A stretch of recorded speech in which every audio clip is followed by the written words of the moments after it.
Welcome to the Pitchwerks podcast. I'm Scot MacTaggart. Over the last 20 years, I've been a sales rep, a marketer, a manager, an executive, a consultant, and an advisor. This show is designed to give you access to my list of contacts so that you can learn more about how to present your ideas at work and succeed in your career. Startups and salespeople, marketers and managers from the Epicast Network in Pittsburgh. It's the Pitchwerks podcast. My first master's is in branding, and so I transitioned from that area, and I felt so lost in tech. I was so jealous of people who are like, I love that I learned how to code, and now my love for guitars, and I can merge these two things together and build blah blah blah, and I'm just like, I wish I had that. Hey everybody, it's Scott. It's Wednesday and it's a Pitchwerks podcast. Thanks as always for tuning in. This week, Alison Falk comes in to tell us about sex tech. She runs a publication called SexTechSpace. You can find them online by throwing a .com at the end of all that. Alison is a really, really good representative of this industry and an advocate just for it to make sense and to start moving into what I would call the mature aspects of it, where it is something you can build, something you can invest in, something you can invent. She's running a jobs board. There's all kinds of cool things happening here. She also, by the way, is running Women in Tech Pittsburgh, just in case you wondered whether or not she was a technologist or not. So we're going to have some fun talking to her about what's going on over there. You know, I'm going to ask you to rate and review this fine program. Jump into iTunes, give us a star rating. Let us know why you think, what you think, and it will help other people find the show, which, well, that means a lot to me. I appreciate if you did it. So let's talk to Alison. Let's find out what's going on with this thing. They put out their third issue, and I already like what's on the list of topics. I think you will too. All right, it is my great pleasure to welcome Alison Falk into the studio. Alison, who is known for SexTechSpace and also Women in Tech Pittsburgh. Alison, how are you? I'm fabulous, and I'm feeling hydrated. I'm glad that you're feeling hydrated. We went to great lengths to deliver that feeling. I hope it was enough water. Feel free to bother me if it's not. I love this water. It's probably the best water I ever had. So, This is getting off smashing as a start. So I don't want to discount what you're doing at Women in Tech. But I did totally drag you in here to talk about SexTechSpace because it's fascinating to me as a marketer. Mm-hmm. I want to start off with you explaining what SexTechSpace is to the people that are listening. Okay. So basically, first I want to start by telling you what sex tech is, because I think a lot of people like to make assumptions that it's VR porn and sex robots, because that's normally what we're presented with in the media. But sex tech is this full spectrum of, technology that's disrupting human sexuality. And this can be anything from, an app where you track your menstrual cycle or fertility, to a sexual education program or application that maybe your teenage child is using to figure out what's going on with their body. However, it also includes VR porn and the sex robots. But if we're being serious, there's lots of hype about sex robots, but it's a 75-pound piece of flesh that you hang on a meat hook, right? Well, so I think it's because it taps into something off-putting. Like when you do animation, they have that thing, they call it the uncanny valley, right? Then people don't know why they feel uncomfortable, that it's close to lifelike, but it's not quite lifelike. Right. And this is actually studied. Psychologists and whatnot have said there is a sense of dread or whatnot that I may have read this incorrectly. I'm going to paraphrase it to the best of my ability, that we have these naturally evolved responses to things that are fake and potentially poison or gross or bad for us, right? And that uncanny valley says this isn't really a person, and therefore it might hurt you. We don't know why we don't like it. And I think that's where people kind of freak out about sex robots, is they go, that thing might be the thing that my evolutionary brain is worried about. Yeah. And also a lot of people just have problems with it because they feel that it can be unethical in some perspectives, which I totally get. But again, that's not what sex tech, it's not only just sex robots. Right. So let's hope, right? Otherwise, it's going to be a short conversation. Right? And because I don't have, any professional experience with sex robots, but SexTechSpace is a free digital publication. Nice. Right now, it comes out bi-monthly, and every issue has a different theme. So we've put out 3 issues so far, and the first one talks about what SexTechSpace what sex tech is and Right. is not, and the people who are pioneering this industry and kind of paving the way for the rest of us. And then the second issue is on sex toy engineering, which talks about like prototyping and, if you have a sex toy idea, what you should do next, Right. The market. And then the third issue, which just came out, which I'm obsessed with because I currently a master's candidate at George Washington University wow. for cybersecurity engineering. So Are you really? Yeah, so I love this one. So this talks obviously about security in the sex tech industry, and Right. we go over like vibrator hacking, and the most important thing that I really want to spread awareness on with this issue is that everyone always thinks that like, okay, if sex tech, what about data? What about privacy? People hacking stuff, whatever. There's no question. The reason I'm smiling about you being a cybersecurity person is because you also know that this porn habits are one of the chief things that's used in blackmail hacks, right? Mm-hmm. Like they my go, God, I get them every week, and I'm like, if you hackers only knew that like the thing that I'm offended about this email is that you think sex is shameful than actually like trying to like scam me. I would love to be able to just send that back. You're like, really?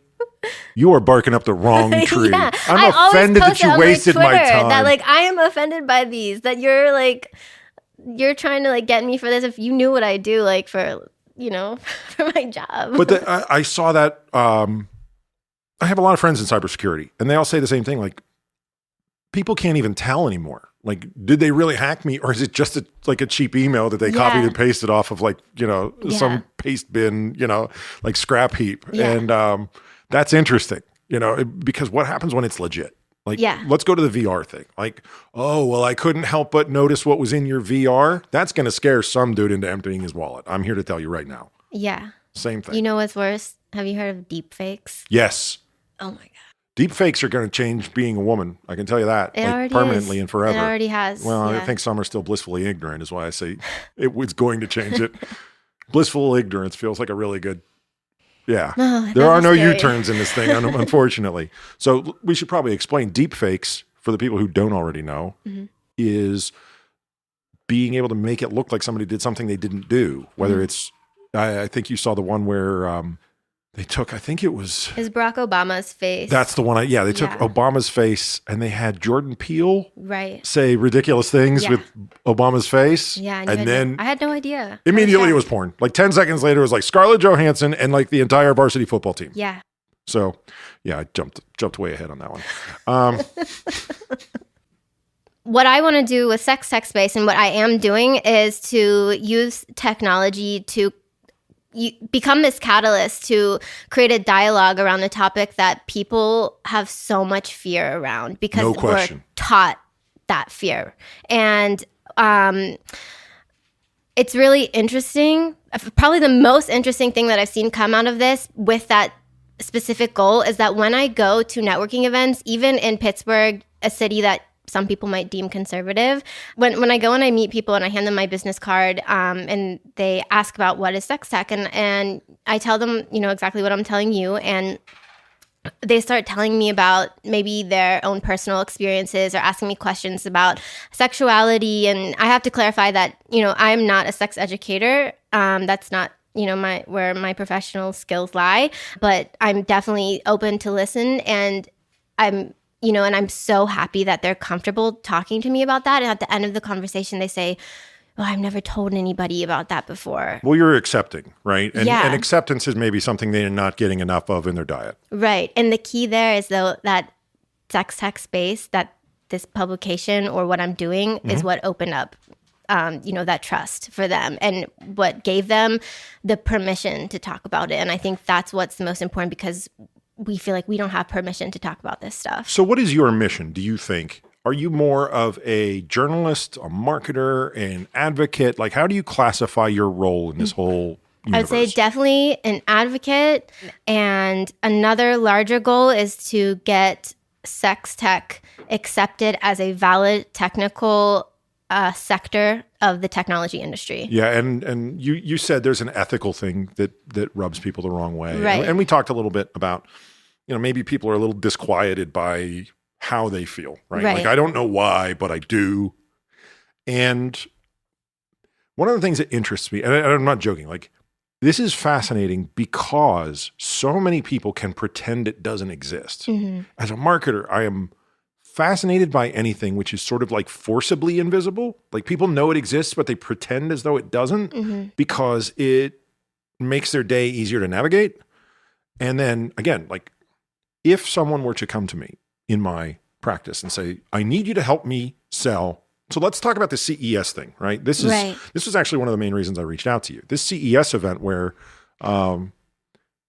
there was a woman that came out with, it was a vibrator that, what was it? The blended orgasms. And she won the innovation award. And they yanked the innovation award off of her. Because like they 20 said minutes after she... immoral. That was one of the statements. I didn't catch that one. I guess I was reading more of the ones that were like, it's a family show. Right. It's, I mean, honestly, if we want to boil it down to brass tacks, they felt it harmed their brand. And that's why they felt like they had to do something. Right. Which I wasn't there. I wasn't in the room. But I have a very strong suspicion that that's because someone applied pressure to them, that they didn't like that outcome, and they were going to pull money. Right. Does that feel right to you? It feels right, but at the same time, we have to remember that CES allowed VR porn and sex robots. I was getting there. Right? So, no, that's what I mean. Because I was about to draw that contrast. Because just the year before, literal sex robot won an innovation award at the exact same competition. Right. But so what does this tell, Yeah, people? then that's exactly where I'm going. Like, male I want gaze, to reel it back in just for 1 second. But like anything to deal with like female sexuality or people who identify or, like have a vulva, innovation in that area, not okay. That's what we're telling the tech industry. Well, someone did, right? So somebody at the 2019 show was clutching pearls really hard. But somebody at the 2018 show where the Uncanny Valley weirdo sex robot, which I'm sorry, that thing, I saw its face and it triggered that response in me. That was totally cricket with that person. Whoever it was said, no. This is way worse than the robot thing that makes me feel uneasy. Right. I don't get that. But it is why I wanted to talk to you, right? Because part of this is discovering boundaries. Part of this is discovering like things that don't make logical sense. Does that feel right? Yeah. And I think there's also just like this huge underlying issue that I also have a problem with that being revoked is that like these, innovations like with VR porn and the sex robots that are allowed, that catered to male gaze, like they objectify women, right? So like we're saying the objectification of women is okay. And also let me be clear, I have no problem with like VR porn or sex robots. I totally support those innovations. You should probably say that after I said the robot was weird, but I'm sorry. No, that face creeped me out. They got to do better. Yeah, I understand. But then when it comes to like women owning their sexuality, the tech industry has a problem with that. I don't like when objectification is okay. I don't think it's just the tech industry. I'm not sharpshooting you. It definitely is not. It's a symptom of something larger, and it's executed through the tech industry. Right. Yeah. Yeah. Because I think we see that quite a bit. Yeah. Just everywhere. Yeah. Right. In sort of a separate, thought process. And I want to kind of stick a pin in that and come back to it because there's also the element of you being a woman, right? So I didn't start SexTechSpace, right? Right. And no one reads into, like if I said I was going to, no one would read the same messages into me starting that. Right. They'd go, okay, Scott maybe has some interesting appetites, right? Yeah. But whatever, he's a dude, and dudes think about sex all the time, right? Like people would very easily write it off. Yeah. Now, understand, I am completely pulling all of this out of my speculative hindquarters, right? I'm making this up. I've done no research. There's no focus groups that verify anything that I'm saying here.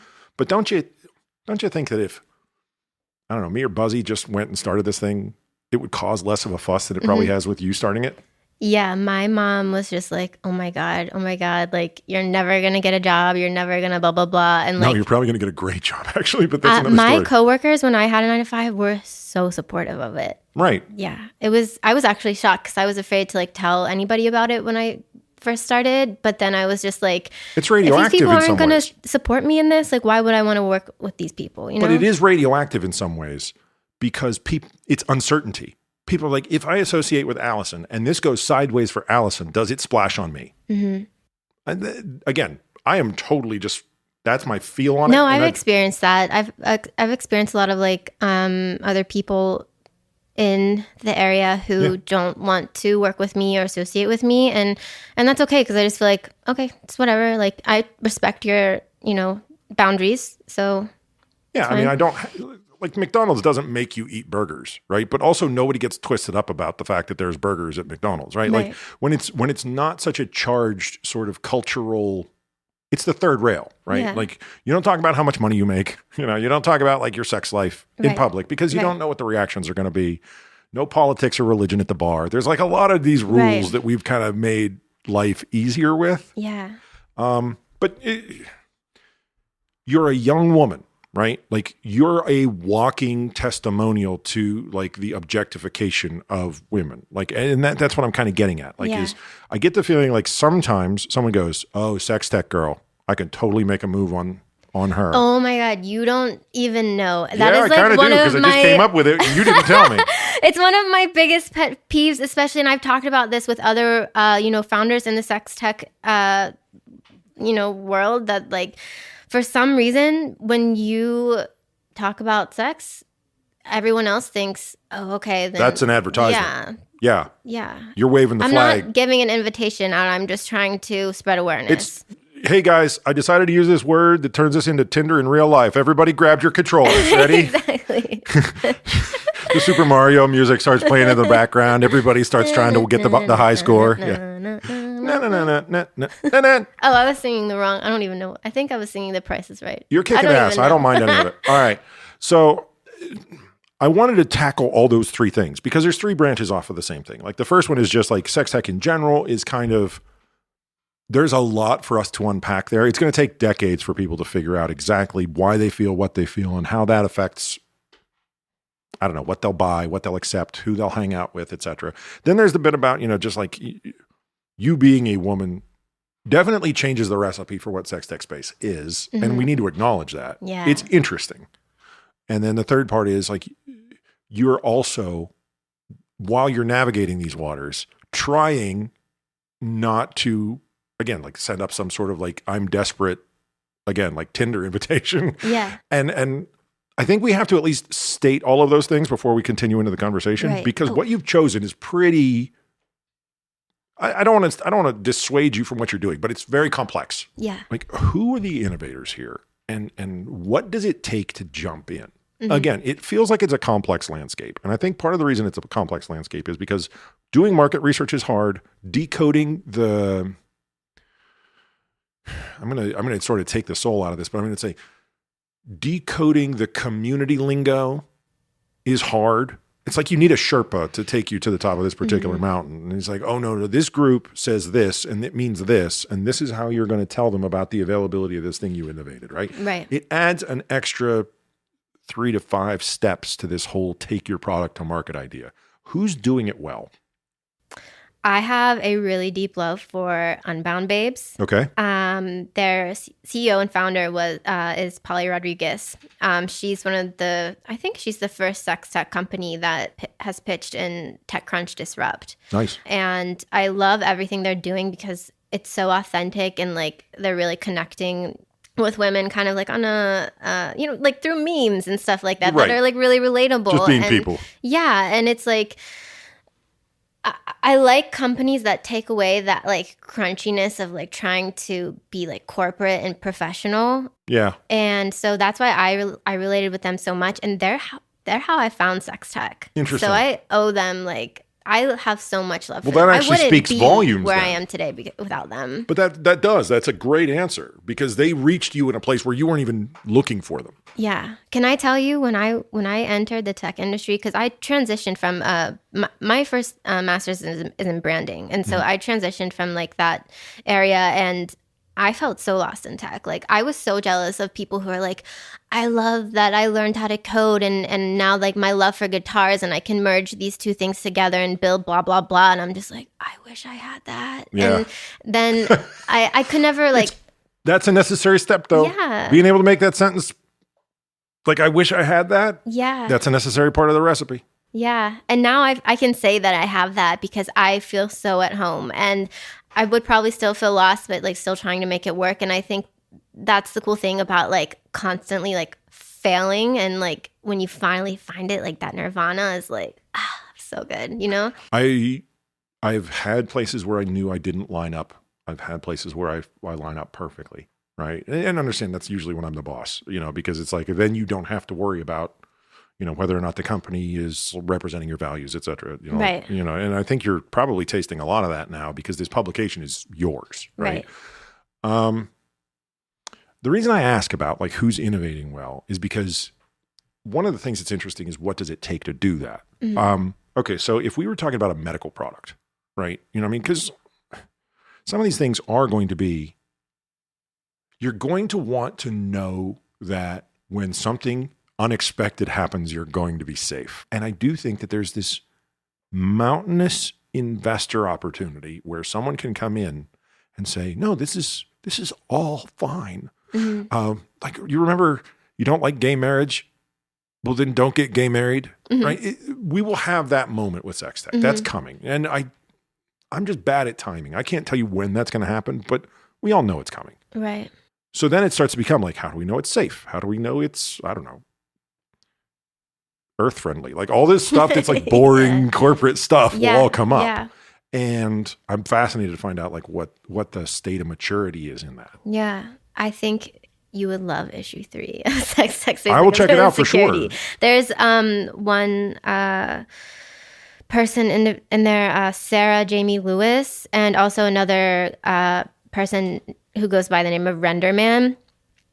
Sarah Jamie Lewis like hacks sex toys for a living, and she's the executive director of Open Privacy. So that's like her job, is to make sure like she's finding all of like these vulnerabilities and everything. And I was like so honored to be able to interview her, and like because I was just like I always fangirl her from far away. I love that feeling. Yeah, I do love that feeling when you get somebody in and you're like, yes. Yeah, it was awesome. And then I can ask the questions I want to know the answers exactly. to. Yes. Yeah, it was so cool. And then the Renderman, he has a project called Internet of Dongs, where he hacks sex toys and he finds vulnerabilities, and the thing that really hit me is that he told me, he's like, when I go and I speak, he said, I'll play that one clip. I can't remember the name of the movie, but it's that blonde lady and she has like the vibrating underwear, and the boy gets she's at dinner and the boy gets like hold of a little boy has the control, you know, and he turns it on and he says, vaguely remember this, but you're not going to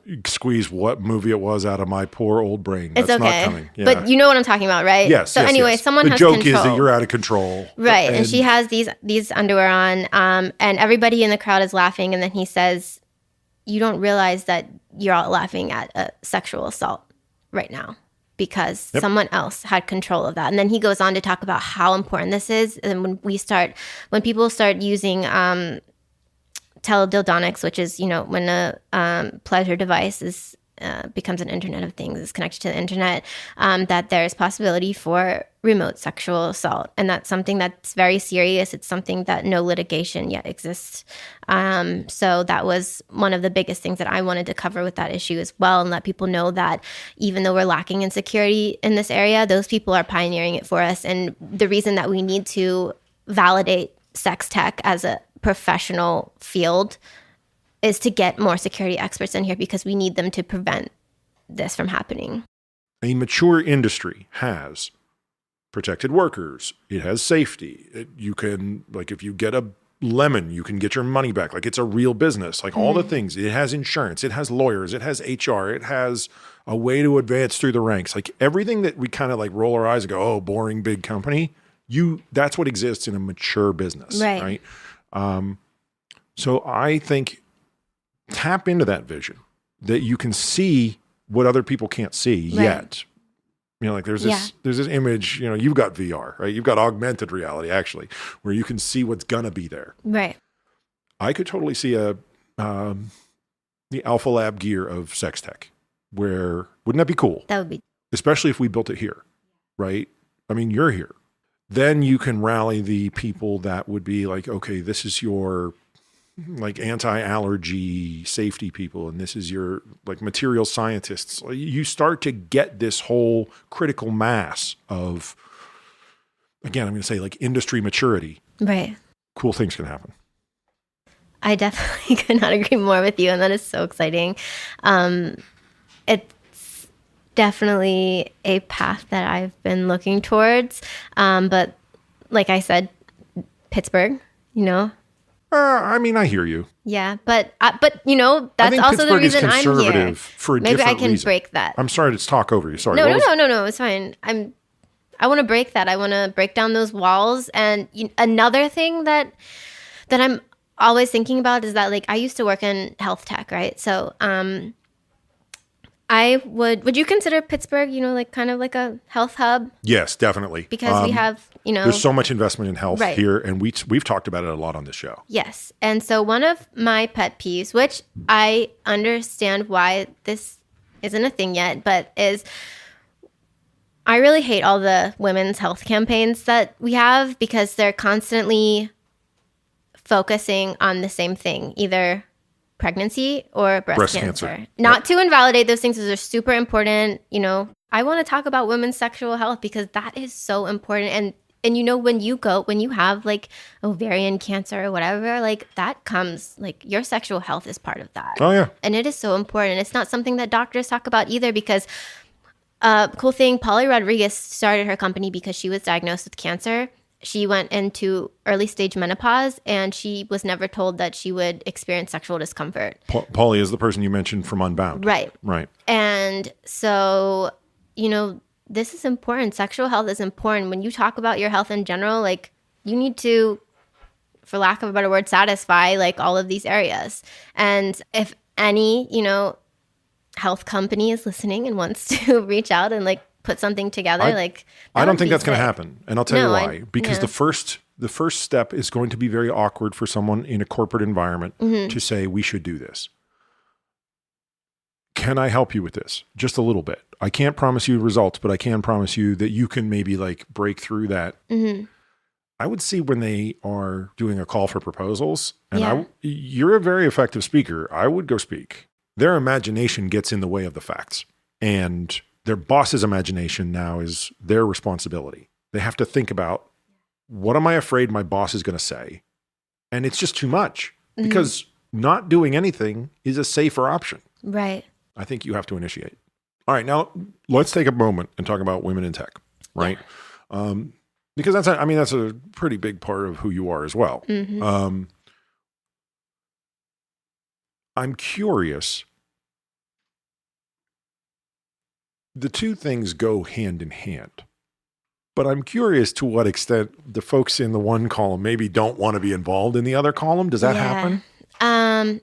Yes. So I do my best to keep these two things separated, so that SexTechSpace is more of an online thing, and then Women in Tech Pittsburgh is like Pittsburgh, you know? Right. So with Pittsburgh, my description of the Women in Tech platform that I've created is that we are a fresh, modern take on the Women in Tech movement. You know, with a lot of Women in Tech movements, they tend to really highlight these people who are very high up on the corporate ladder, which I'm so happy for those people. That is awesome. But sometimes when you're transitioning into the industry, or maybe you just graduated, feels so far away and it's not really realistic for you at that time. So it's like these people are talking about all the cool stuff that they're doing. And like, you know, sometimes when I would go and sit and listen to these people talk, like, yeah, I would be inspired. But at the same time, I'm just like,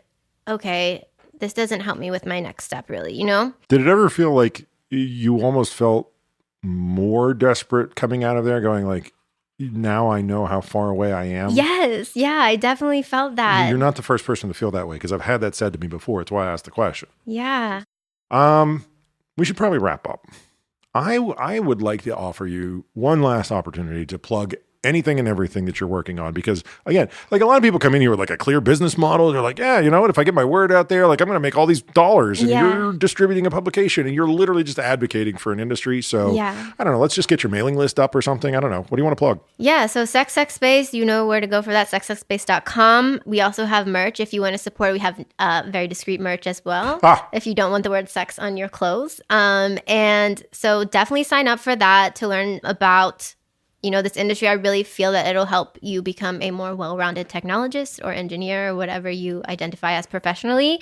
And also, I don't know if I'm allowed to say this, but talking about sex, it's statistically proven that you have better sex. So if this publication in some way helps you to kind of remove that shame and guilt, which is one of the goals, I hope that you can.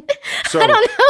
Way to close that deal. Oh my God. Okay, so in the sales business 100 years ago, we used to call that a whiff'em. What's in it for me, right? Did you tell people what they get out of doing what you asked them to do? You're like, I don't want to brag or anything, but you will be God's gift to the bedroom if you subscribe to my publication. I mean, no pressure or anything.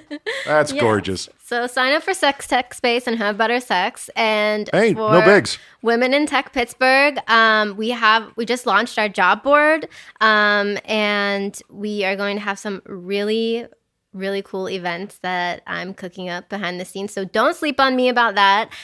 We are looking for sponsors. And if you're ever looking to collaborate on any of those things, I'm always open. And I love grabbing coffee. So definitely hit me up. I have really enjoyed talking to you, and I hope that these things that you see formulating out there in the world go from being AR to being proper reality for you. Alison Falk, SexTechSpace, Women in Tech Pittsburgh. Thank you. All right, that's all the time we've got. Thanks to Alison. Check out sextechspace.com. Subscribe on there. You'll get every issue, and you can check out the back issues as well. There's a jobs board coming out. Like I said, this feels like an industry that is ripe for a lot of innovation, a lot of investment. I think we should definitely be taking a look at it.